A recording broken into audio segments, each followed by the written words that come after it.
Hello दोस्तों, आज हम लोग मॉडर्न हिस्ट्री पढ़ेंगे।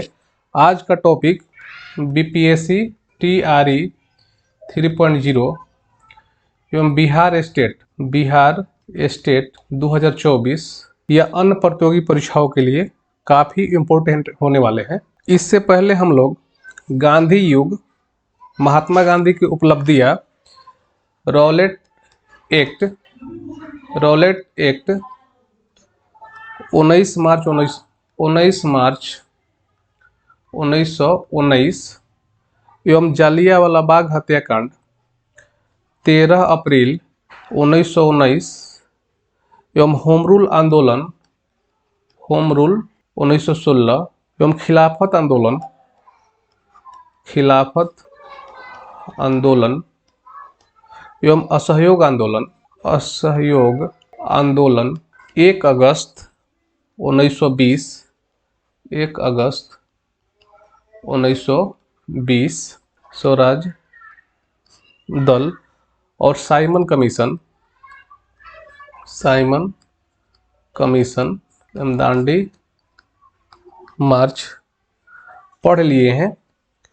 अगर आप वीडियो नहीं देखे हैं तो डिस्क्रिप्शन में लिंक दिया हुआ है, एक बार ज़रूर देख लें और इस चैनल को सब्सक्राइब ज़रूर कर लें और दोस्त मित्र को शेयर कर दें। तो चलिए शुरू करते हैं। सविनय अवज्ञा आंदोलन, सिविल डिसोबीडियंस मूवमेंट 1930। दांडी यात्रा की सफलता को देखते हुए गांधी जी ने इस आंदोलन को प्रारंभ किया। कमिश्नर के क्षेत्र में खान अब्दुल गफ्फार खान ने खुदाई खिदमतगार संस्था को गठन किया। इन्होंने लाल कुर्ती सेना का गठन किया। इन्हें सीमांत गांधी भी कहा जाता है, यानी कि खान अब्दुल गफ्फार खान को सीमांत गांधी भी कहा जाता है। छपरा के कैदियों ने नंगा विद्रोह कर दिया क्योंकि वे स्वदेशी वस्त्रों की मांग कर रहे थे। दक्षिण भारत में इसका नेतृत्व चक्रवर्ती राजगोपालचारी ने किया। मुंबई में इसी आंदोलन के दौरान सरोजनी नायडू ने 25,000 आंदोलनकारियों को लेकर धरसना नामक गुजरात के स्थान पर पहुंची, किंतु इसकी सूचना पहले ही अंग्रेजों को लग गई और अंग्रेजों ने इस आंदोलन को दबा दिया। इसी आंदोलन के दौरान लड़कों की बांद्री सेना और लड़कियों की मंजरी सेना का गठन किया गया। यह आंदोलन आंशिक रूप से सफल रहा क्योंकि इसी आंदोलन के कारण अंग्रेजों ने टैक्स में कटौती किया तथा मानक पदार्थों जैसे सिगरेट तथा शराब में उत्पादन में कमी किया। जब सविनय अवज्ञा आंदोलन चल रहा था तो लंदन में गोलमेज सम्मेलन का आयोजन किया जा रहा था, क्योंकि भारत के इस आंदोलन के कारण कोई कांग्रेस का प्रतिनिधि वहां भाग लेने नहीं गया, जिस कारण इंग्लैंड से इरविन पर दबाव आने लगा कि वे कांग्रेस को इस सम्मेलन में भाग लेने के लिए भेजें।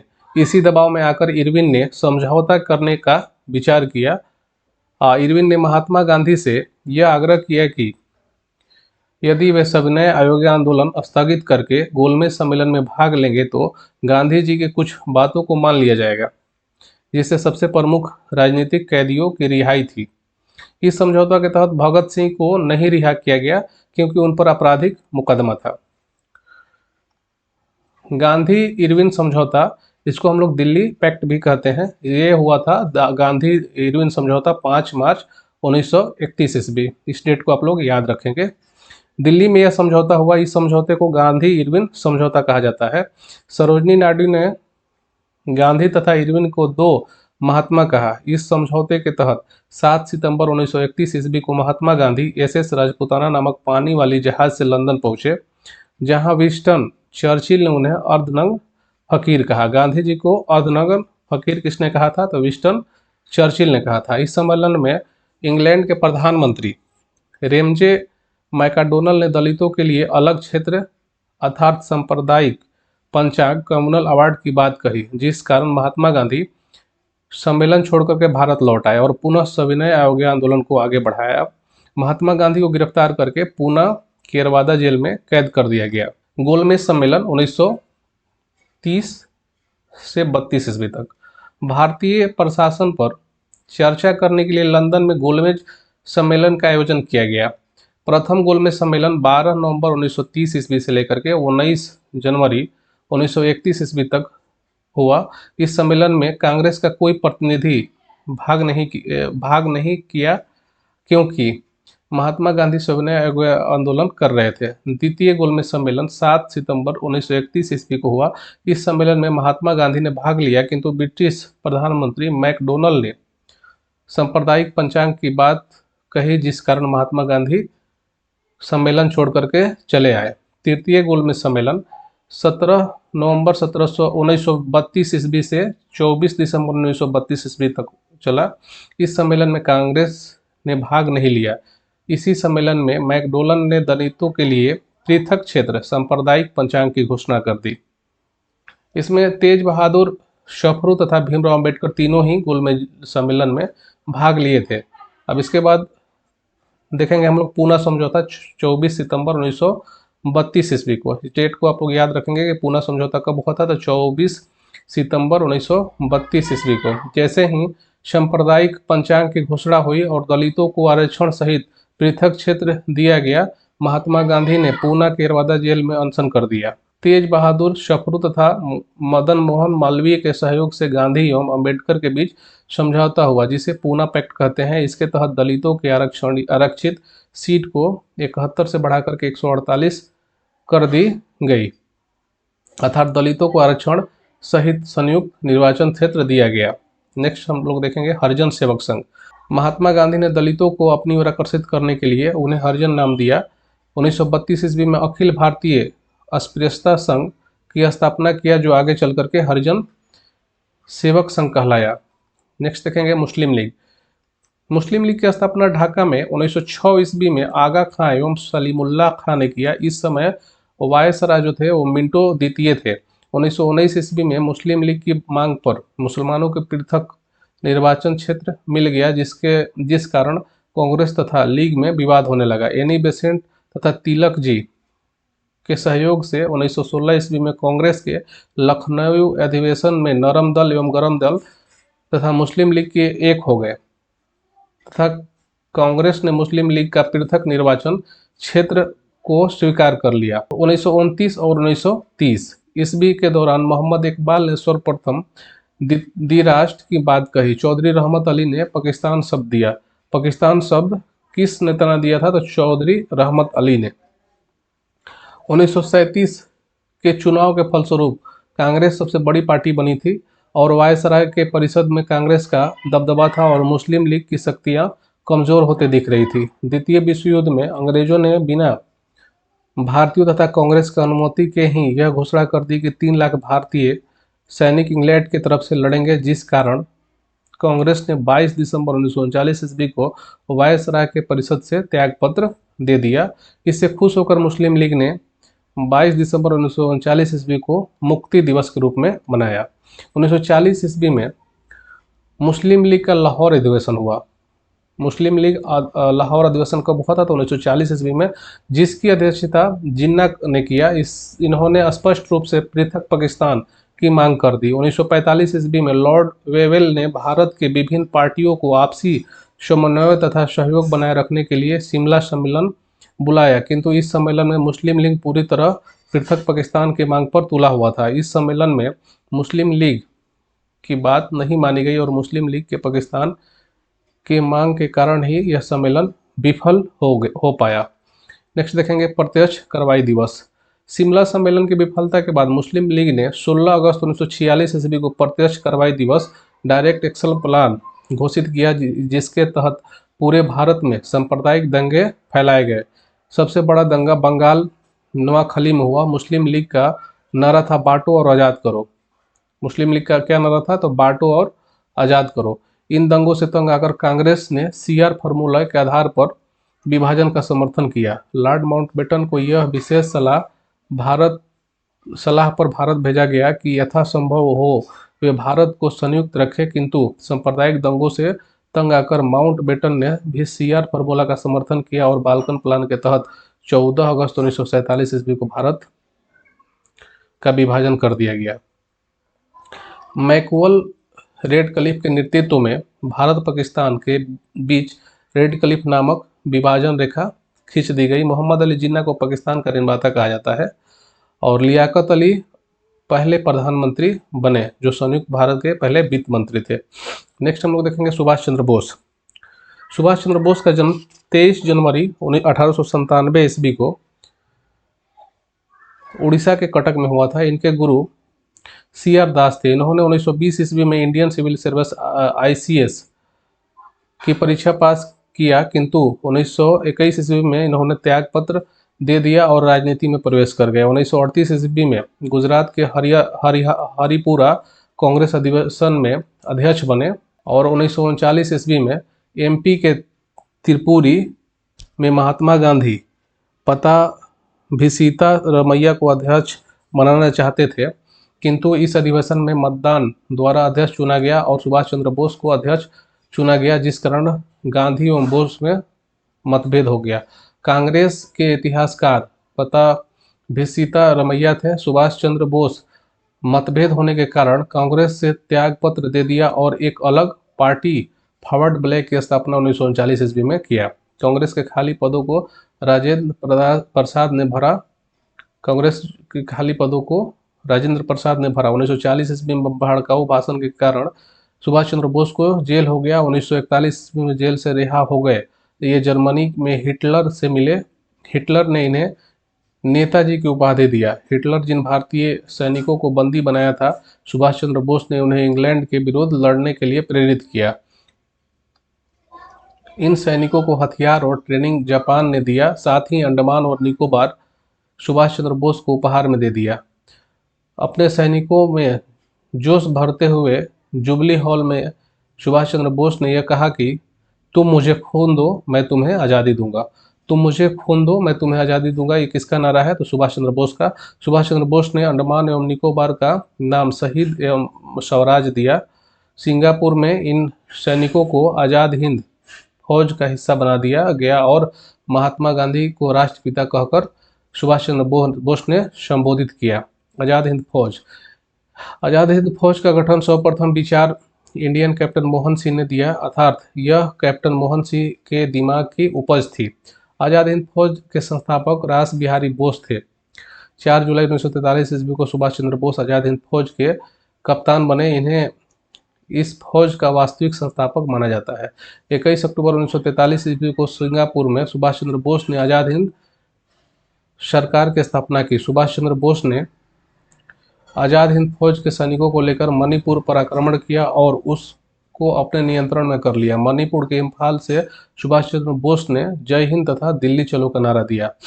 जय हिंद तथा दिल्ली चलो का नारा सुभाष चंद्र बोस ने मणिपुर के इम्फाल से दिया था। 6 अगस्त तथा 9 अगस्त 1945 ईस्वी को अमेरिका ने जापान पर परमाणु हमला कर दिया, जिस कारण सुभाष चंद्र बोस ने जापान छोड़ दिया, किंतु 18 अगस्त 1945 ईस्वी को ताइवान का मूसा के समीप विमान दुर्घटना में इनकी मृत्यु हो गई। जापान सरकार ने इनकी मृत्यु की घोषणा 22 अगस्त 1945 ईस्वी को किया। इनकी मृत्यु के बाद आज़ाद हिंद फौज की सैनिकों पर लाल किला में मुकदमा चलाया गया। इन सैनिकों की वकालत जवाहरलाल नेहरू तथा तेज बहादुर तथा KJ काटजू जैसे वकीलों ने किया। अगस्त प्रस्ताव 1940। द्वितीय विश्व युद्ध में भारतीयों ने अंग्रेजों का साथ देने से इनकार कर दिया। तब अंग्रेजों ने भारतीयों को साथ में लाने के लिए वायसराय लिनथीगो के द्वारा 8 अगस्त 1940 ईस्वी को अगस्त प्रस्ताव लाया। इसमें निम्नलिखित बातें कही गई। इसमें कहा गया कि अगर द्वितीय विश्व युद्ध में भारत अंग्रेजों का साथ देता है तो हम उनके लिए डोमिनियन स्टेट की बात कहेंगे। वायसराय के परिषद में भारतीयों की संख्या बढ़ाई जाएगी। संविधान बनाने के लिए संविधान सभा का विचार किया जाएगा। अगर प्रस्ताव असफल रहा, इसके जवाब में महात्मा गांधी ने व्यक्तिगत अगस्त प्रस्ताव असफल रहा, इसके जवाब में महात्मा गांधी ने व्यक्तिगत सत्याग्रह शुरू किया। व्यक्तिगत सत्याग्रह 1940। 17 अक्टूबर 1940 ईस्वी को गांधी जी ने पवनार महाराष्ट्र नामक स्थान से व्यक्तिगत सत्याग्रह शुरू किया। अगर ये क्वेश्चन पूछा जाए कि व्यक्तिगत सत्याग्रह महात्मा गांधी ने कब शुरू किया, तो 17 अक्टूबर 1940 ईस्वी को गांधी जी ने पवनार महाराष्ट्र राज्य में पड़ता है नामक स्थान से व्यक्तिगत सत्याग्रह शुरू किया। इस सत्याग्रह के प्रथम सत्याग्रही विनोबा भावे, दूसरे सत्याग्रही पंडित जवाहरलाल नेहरू, तीसरी सत्याग्रही ब्रह्मदत्त थे। इस आंदोलन को दिल्ली चलो अभियान आंदोलन भी कहा जाता है। नेक्स्ट देखेंगे क्रिप्स प्रस्ताव 1942।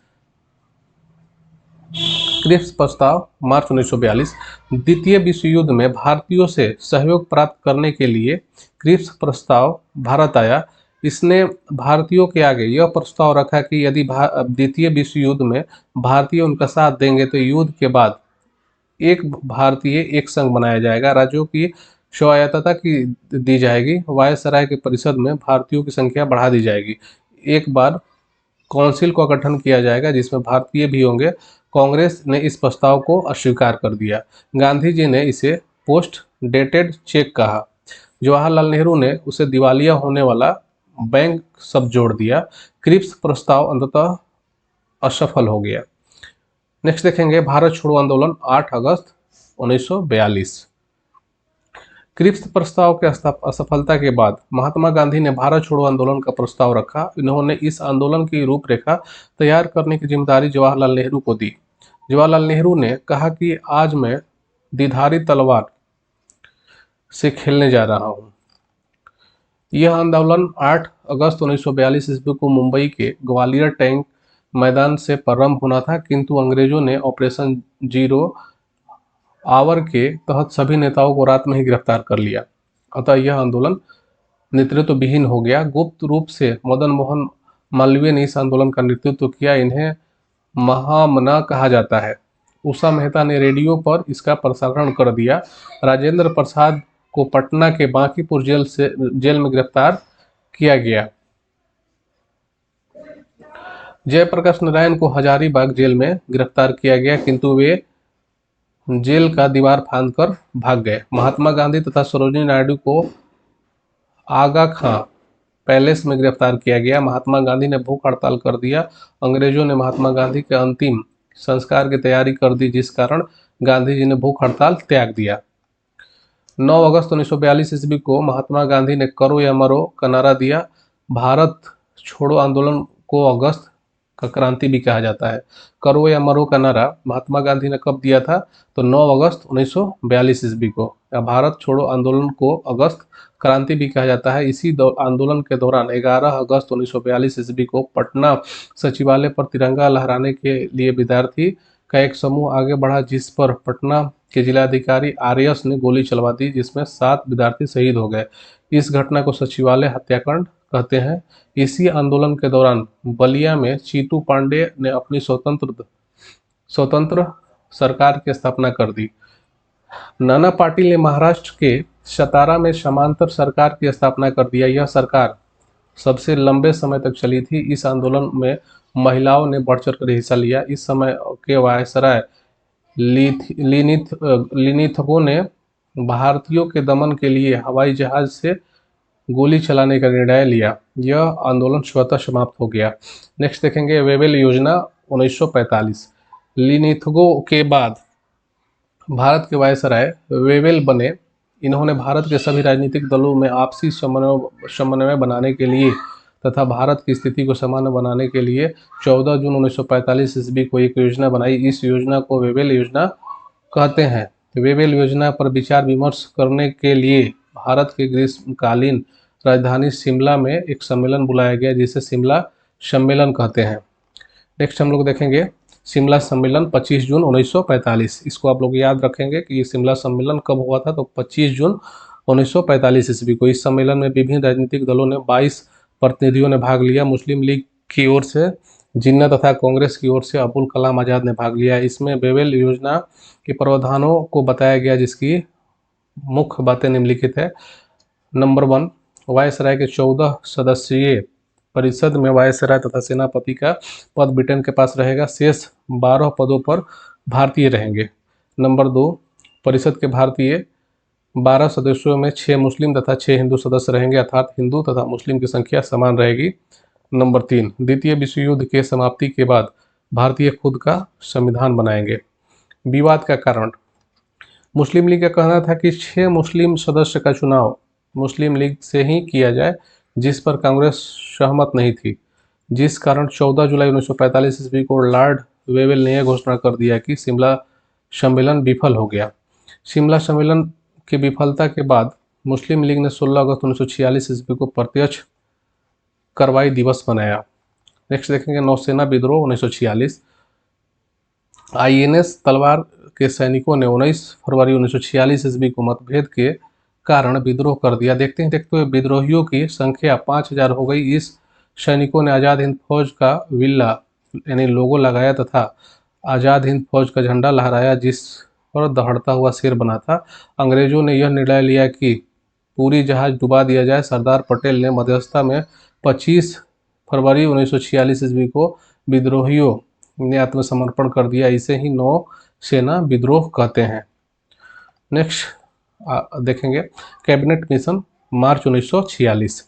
इंग्लैंड के लेबर पार्टी के प्रधानमंत्री क्लेमेंट एटली ने यह घोषणा किया कि 1948 तक ब्रिटिश हिंदुस्तान छोड़ देंगे।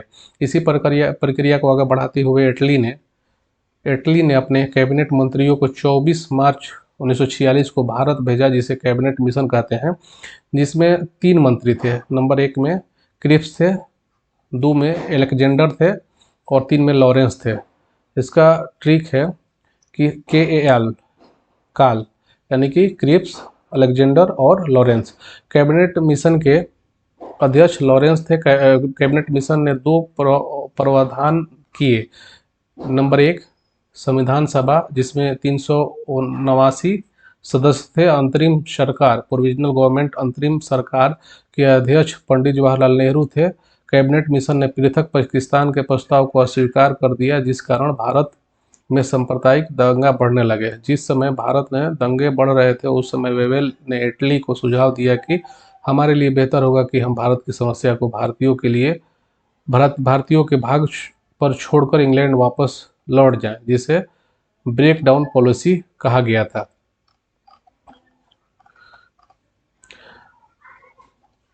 नेक्स्ट देखेंगे माउंटबेटन योजना। माउंटबेटन को वायसराय भारत बनाकर भेजा गया।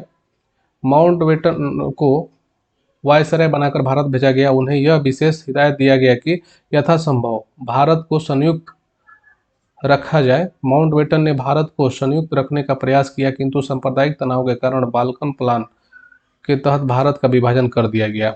4 जुलाई 1947 ईस्वी को भारत के स्वतंत्रता का विधेयक ब्रिटिश संसद में प्रस्तुत किया गया।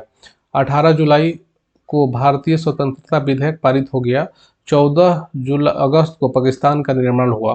15 अगस्त 1947 ईस्वी को भारत को स्वतंत्रता मिली, यानी कि 14 अगस्त को पाकिस्तान का निर्माण हुआ तथा 15 अगस्त 1947 ईस्वी को भारत को स्वतंत्रता मिली। नेक्स्ट देखेंगे अंतरिम सरकार। अंतरिम सरकार का निर्माण क्लीमेंट एटली ने 2 सितंबर 1946 ईस्वी को किया। उस समय वायसराय लॉर्ड माउंटबेटन थे। अंतरिम सरकार के अध्यक्ष लॉर्ड वेवेल थे तथा उपाध्यक्ष जवाहरलाल नेहरू थे। अंतरिम सरकार के मंत्री थे नंबर 1 जवाहरलाल नेहरू प्रधानमंत्री, नंबर 2 सरदार पटेल गृह सूचना प्रसारण मंत्री, नंबर 3 राजेंद्र प्रसाद कृषि एवं खाद्य आपूर्ति मंत्री, नंबर 4 बलदेव सिंह रक्षा मंत्री, नंबर 5 जान मैथाई उद्योग मंत्री, नंबर 6 लियाकत अली वित्त मंत्री। ये नंबर 3 कृषि एवं खाद्य आपूर्ति मंत्री राजेंद्र प्रसाद। BPSC TRE 1.0 में ये क्वेश्चन पूछा हुआ है। और नंबर 7 अरुणा असफ अली रेल मंत्री, नंबर 7 होमी जहांगीर भाभा ऊर्जा मंत्री, नंबर 9 योगेंद्र नाथ कानून मंत्री, नंबर 10 राज गोपालचारी शिक्षा मंत्री एवं 11 में जगजीवन राम श्रम मंत्री। 1951-52 के चुनाव के फलस्वरूप बनने वाली पहली सरकार में विदेश मंत्री जवाहरलाल नेहरू तथा शिक्षा मंत्री अबुल कलाम आजाद थे। नेक्स्ट देखेंगे प्रेस अधिनियम। भारतीय प्रेस का इतिहास। भारत में प्रेस का प्रारंभ 1956 ईस्वी में पुर्तगालियों ने गोवा से किया।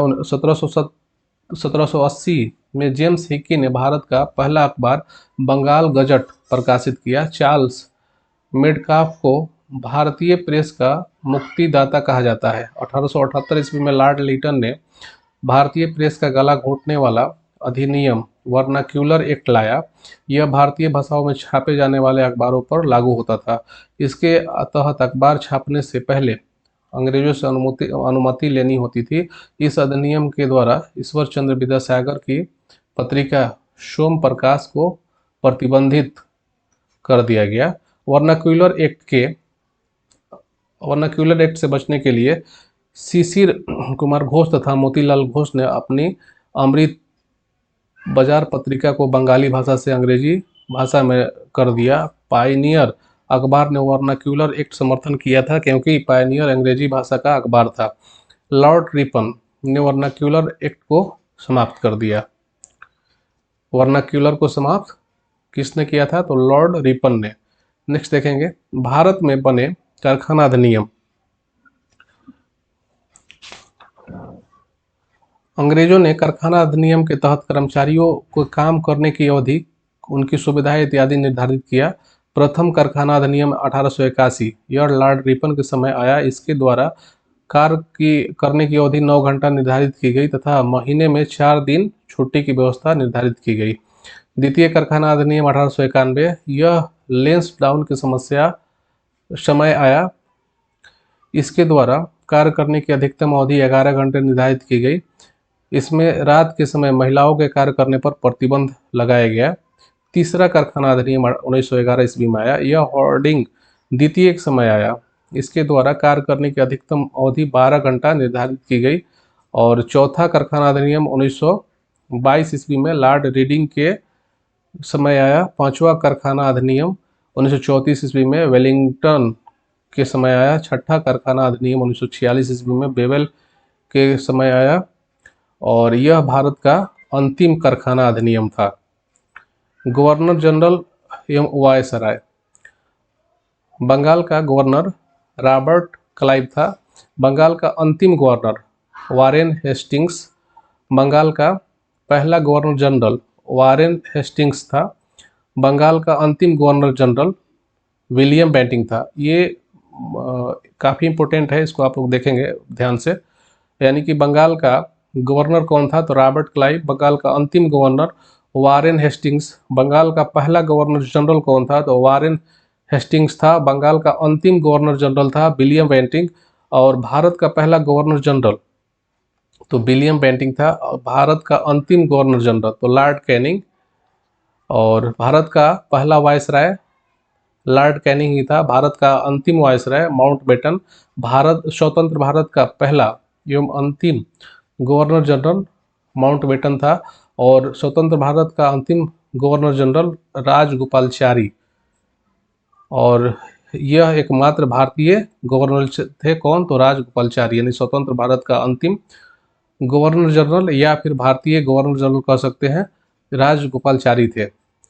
और रॉबर्ट क्लाइव 1757 से 1760 ईस्वी में बंगाल में दैव शासन प्रारंभ किया। वारेन हेस्टिंग्स 1772 ईस्वी से 1785 ईस्वी के दरमियान पिट्स इंडिया एक्ट राजस्व वसूलने के तहत कलेक्टर का पद। मदरसा अधिनियम। बंगाल आंग्ल मराठा युद्ध। द्वितीय आंग्ल मैसूर युद्ध।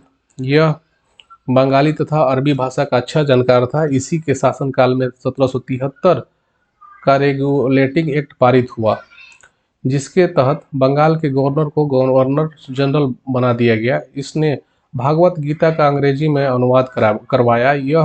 जब यह लंदन लौट कर गया तो इस पर महाभियोग लाया गया, किंतु पारित नहीं हो पाया। इसके बाद इसने आत्महत्या कर लिया। यानी कि रेगुलेटिंग एक्ट अधिनियम 1773 वारेन हेस्टिंग के समय पारित हुआ था। नेक्स्ट देखेंगे, लॉर्ड कॉर्नवालिस 1786 से 1793 ईस्वी तक। इसे नागरिक सेवा का जनक कहते हैं। इसने कर्मचारियों का वेतन बढ़ाया, अस्थायी बंदोबस्त लाया, जमींदारों की शक्ति को कम किया, दरोगा का पद लाया तथा चल अदालत की स्थापना किया। इसका मकबरा यूपी के गाजीपुर में है। लॉर्ड वेलेजली 1798 ईस्वी से 1805 ईस्वी तक। इसने सहायक संधि लाई और जिसे सबसे पहले हैदराबाद ने माना। इसे बंगाल का शेर कहते हैं। इसने बंगाल में फोर्ट विलियम कॉलेज बनाया, लॉर्ड वेलजी ने। लॉर्ड हेस्टिंग्स 1818 से 1823 ईस्वी, इसके समय नेपाल युद्ध हुआ। इसने संगोली के संधि के द्वारा इसने अंग्रेजों की अधीनता स्वीकार करवाया। इसने पिंडारियों को का अंत कर दिया तथा मद्रास में रैयतवाड़ी व्यवस्था लाया और शिक्षा पर प्रतिवर्ष 1 लाख रुपए खर्च करने का प्रावधान किया। लॉर्ड विलियम बेंटिंक 1828 से 1835 ईस्वी, इसने सती प्रथा, ठगी प्रथा तथा शिशु हत्या का प्रतिबंध लगा दिया। लॉर्ड विलियम बेंटिंक 1828 से 1835 ईस्वी का शासनकाल रहा। इसने सती प्रथा और ठगी प्रथा तथा शिशु हत्या पर प्रतिबंध लगा दिया। लॉर्ड डलहौजी 1848 से 1856 ईस्वी तक शासनकाल रहा। इसे आधुनिक भारत का जनक कहते हैं। इसने रेल, डाक, तार, पीडब्ल्यूडी प्रारंभ किया। इसने शिक्षा के क्षेत्र में 1854 में ओड्स डिस्पैच का नियम लाया, जिसे अंग्रेजी शिक्षा का मैग्ना कार्टा कहते हैं। इसने 1848 में राज हड़प्पन नीति त्याग सिद्धांत लाया। इसके तहत सबसे पहले उसने सतारा को हड़प लिया। इसने पंजाब का अधिकार करके कोहिनूर हीरा इंग्लैंड भेज दिया। लॉर्ड कैनिंग 1856 से 1862 ईस्वी का तक शासन काल रहा। इसके समय में 1857 का विद्रोह हुआ और इलाहाबाद के संधि के तहत ईस्ट इंडिया कंपनी को समाप्त कर दिया गया। लॉर्ड एल्गिन का शासनकाल था 1862 से 1863 ईस्वी तक। इसके समय बहावी आंदोलन का अंत हो गया, जिसका केंद्र पटना था। लॉर्ड मेयो 1869 से 1872 ईस्वी तक, इसने पहली बार जनगणना प्रारंभ किया, किंतु अधूरी जनगणना किया। अंडमान में इसकी हत्या एक अफगानी सैनिक ने कर दी। लॉर्ड लीटन 1876 ईस्वी से 1880 ईस्वी तक, इसने आर्म्स एक्ट द्वारा भारतीयों को हथियार रखने पर रोक लगा दिया। इसने सिविल सेवा की आयु 21 से घटाकर 19 वर्ष तक कर दिया। इसने भारतीय प्रेस का गला दबाने के लिए वर्नाक्यूलर एक्ट लाया, जिसके तहत भारतीय भाषाओं में अखबार छापने पर पहले अंग्रेजों को दिखाना होता था, अन्यथा अंग्रेज उस अखबार की संपत्ति जब्त कर लेते थे। लॉर्ड रिपन 1880 से 1884 ईस्वी तक, इसने लीटन की गलतियों को सुधारने का प्रयास किया। इसने आर्म्स एक्ट तथा वर्नाक्यूलर एक्ट को समाप्त कर दिया। सिविल सेवा की आयु 1921 वर्ष कर दिया। इसके समय 1881 ईस्वी में पहली बार पूर्ण जनगणना हुई। शिक्षा के लिए हंटर आयोग का गठन किया गया। इसके समय इल्बर्ट बिल पारित हुआ, जिसके तहत भारतीय जज अंग्रेजों को सजा सुना सकते थे, जिस कारण अंग्रेजों ने इसका विरोध किया, जिस कारण इसे श्वेत विद्रोह कहा जाता था। इस बिल को वापस ले लिया गया। फ्लोरेंस नाइटिंगेल ने रिपन को भारत के उद्धारक की संज्ञा दी। फ्लोरेंस नाइटिंगेल इटली की नर्स थी। इन्हें लेडी विथ द लैम्प कहा जाता है। यह क्रीमिया युद्ध में घायल सैनिकों की सेवा करती थी। लॉर्ड डफरिन का शासनकाल 1884 से 1888 ईस्वी तक, इसके समय कांग्रेस की स्थापना हुई। इसने कांग्रेस को मुट्ठी भर लोगों का संगठन कहा। लॉर्ड कर्जन 1899 से 1905 ईस्वी तक, इसके समय में बंगाल विभाजन हुआ। इसी के समय पुरातत्व विभाग की स्थापना हुई। इसके समय बहुत सारे आयोग का गठन किया गया, जैसे पुलिस सुधार आयोग, विश्वविद्यालय आयोग, अकाल आयोग, जिस कारण इसे आयोगों का कार्यकाल कहा जाता है। लॉर्ड मिंटो द्वितीय 1905 ईस्वी से 1910 ईस्वी तक, इसके समय मुस्लिम लीग की स्थापना हुई। 1909 ईस्वी में भारत के राज्य सचिव मार्ले और इन्होंने मार्ले मिंटो सुधार लाया, जिसे 1909 ईस्वी का अधिनियम कहते हैं। इसके द्वारा मुसलमानों को पृथक निर्वाचन क्षेत्र दे दिया गया। कांग्रेस ने भी इस प्रस्ताव को 1916 ईस्वी में लखनऊ अधिवेशन में स्वीकार कर लिया। मिंटो द्वितीय को भारत में सांप्रदायिकता का जनक कहते हैं।